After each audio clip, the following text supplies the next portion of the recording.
Chapitre 7 qui témoigne une fois de plus de l'inutilité des passeports en matière de police. L'inspecteur redescendit sur le quai et se dirigea rapidement vers les bureaux du consul.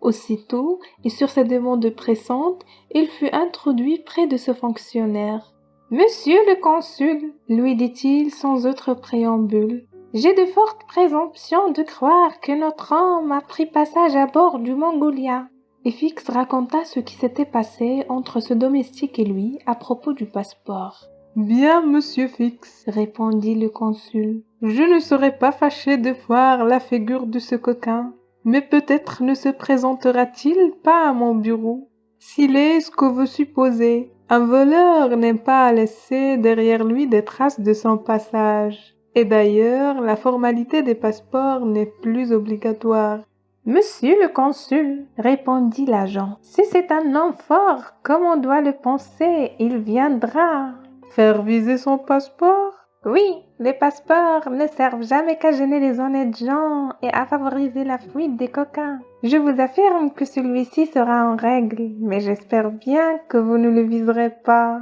« Et pourquoi pas, si ce passeport est régulier, répondit le consul. Je n'ai pas le droit de refuser mon visa. Cependant, monsieur le consul, il faut bien que je retienne ici cet homme jusqu'à ce que j'ai reçu de Londres un mandat d'arrestation. Ah, cela, monsieur Fix, c'est votre affaire, répondit le consul. Mais moi, je ne puis...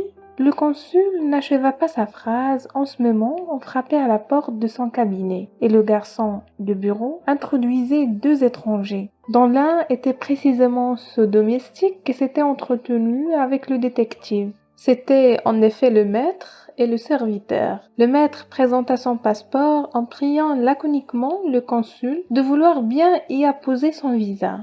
Celui-ci prit le passeport et le lut attentivement, tandis que Fix, dans un coin du cabinet, observait ou plutôt dévorait l'étranger des yeux. Quand le consul eut achevé sa lecture, « Vous êtes Phileas Fogg Esquire ?» demanda-t-il. « Oui, monsieur, répondit le gentleman. « Et cet homme est votre domestique ?»« Oui, un Français nommé Passepartout. »« Vous venez de Londres ?»« Oui. »« Et vous allez... » à Bombay. Bien, monsieur, vous savez que cette formalité du visa est inutile et que nous n'exigeons plus la présentation du passeport. Je le sais, monsieur, répondit Phileas Fogg.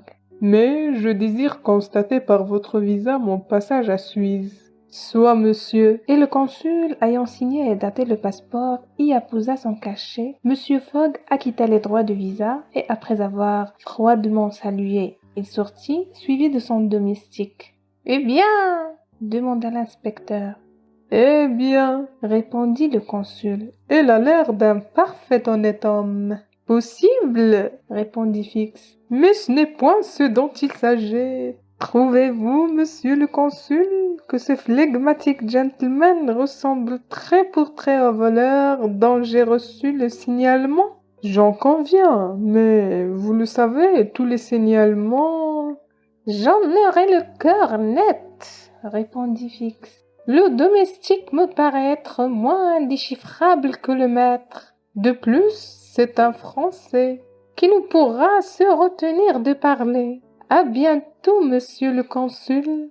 Cela dit, l'agent sortit et se mit à la recherche de Passepartout. Cependant, M. Fogg, en quittant la maison consulaire, s'était dirigé vers le quai. Là, il donna quelques ordres à son domestique. Puis, il s'embarqua dans un canot, revint à bord du Mongolia et rentra dans sa cabine. Il prit alors son carnet qui portait les notes suivantes. Quitter Londres mercredi 2 octobre, 8h45, soir. Arrivé à Paris jeudi 3 octobre, 7h20, matin. Quitter Paris jeudi, 8h40, matin. Arrivé par Le Mont-Cenis à Turin, vendredi 4 octobre, 6h35, matin.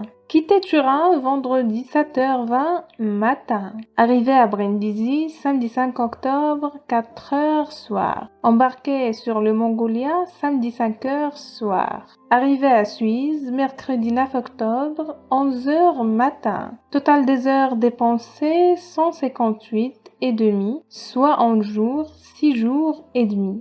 Monsieur Fogg inscrivait ces dates sur un itinéraire disposé par colonne qui indiquait depuis le 2 octobre jusqu'au 21 décembre le mois, le quantième, le jour, les arrivées réglementaires et les arrivées effectives en chaque point principal. Paris, Brindisi, Suez, Bombay, Calcutta, Singapour, Hong Kong, Yokohama, San Francisco, New York, Liverpool, Londres, et qui permettait de chiffrer le gain obtenu ou la perte éprouvée à chaque endroit du parcours. Ce méthodique itinéraire tenait ainsi compte de tout, et Monsieur Fogg savait toujours s'il était en avance ou en retard. Il inscrivait donc ce jour-là, mercredi 9 octobre, son arrivée à Suisse, qui, concordant avec l'arrivée réglementaire, ne le constituait ni en gain ni en perte. Puis il se fit servir à déjeuner dans sa cabine. Quant à voir la vie, il n'y pensait même pas, étant de cette race d'Anglais qui font visiter par leurs domestiques les pays qu'ils traversent.